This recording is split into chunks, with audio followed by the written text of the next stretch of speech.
તો વાત કરીએ ડભોઈની, તો ડભોઈમાં રિક્ષા સળગાવવાની ઘટનાનો મામલો કે જ્યાં રિક્ષામાં પેટ્રોલ છાંટી લગાવાઈ હતી આગ. ત્યારે બે યુવક દ્વારા કરવામાં આવ્યું હતું આ કૃત્ય કે જ્યાં સીસીટીવી ફૂટેજના આધારે તપાસ હાથ ધરવામાં આવી છે.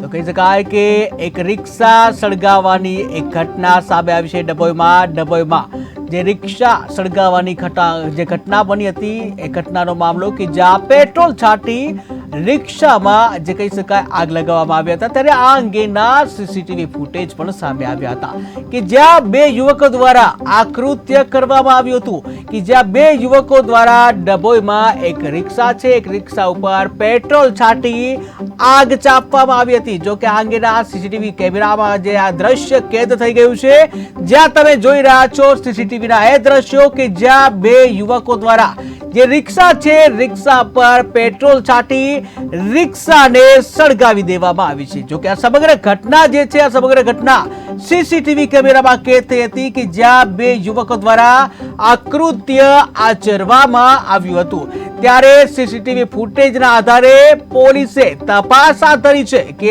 આખરે આ કૃત્ય કેમ કરવામાં આવ્યું છે અને કયા બે યુવકો હતા કે જેણે આ કૃત્ય આચર્યું હતું. પરંતુ ડભોઈમાં જે એક રિક્ષા સળગાવવાનો મામલો કે જ્યાં આ અંગેના સીસીટીવી ફૂટેજ સામે આવ્યા છે અને જ્યાં સીસીટીવી ફૂટેજના આધારે તપાસ હાથ ધરવામાં આવી છે.